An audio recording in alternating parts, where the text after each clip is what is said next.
राधे राधे मित्रों, क्या आपको पता है एक बार भगवान सूर्य पर भी संकट आ गया था।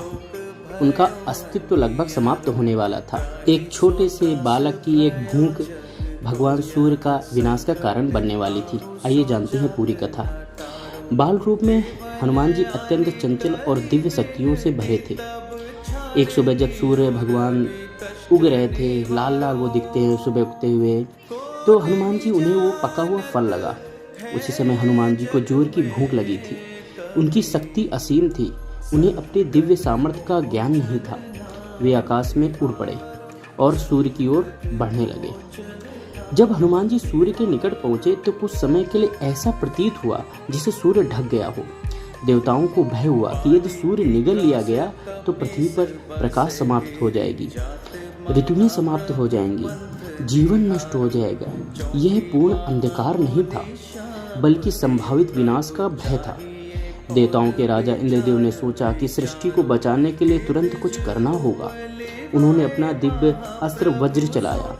वज्र हनुमान जी की ठोड़ी पर जा लगा। ठोड़ी को हनु भी बोलते हैं, इसी कारण भगवान हनुमान जी का नाम हनुमान पड़ा, क्योंकि हनु मतलब ठोड़ी होता है, और वो धरती पर जा गिरे।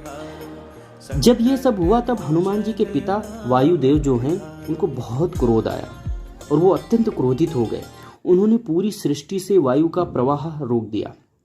अब जरा सोचिए, बिना वायु के कोई जीवित नहीं रह सकता, अग्नि नहीं जलेगी, जीवन रुक जाएगा। यहीं से वास्तविक संकट शुरू हुआ। सभी देवता ब्रह्मा जी के पास गए। ब्रह्मा जी ने हनुमान जी को पुनर्जीवित किया और उन्हें वरदान दिए, कोई अश्व उन्हें मार नहीं सकेगा, वे असीम बलशाली होंगे, वे अमर समान तेजस्वी होंगे। सूर्यदेव भी मुक्त हुए और प्रसन्न हुए और बाद में वे हनुमान जी के गुरु बने।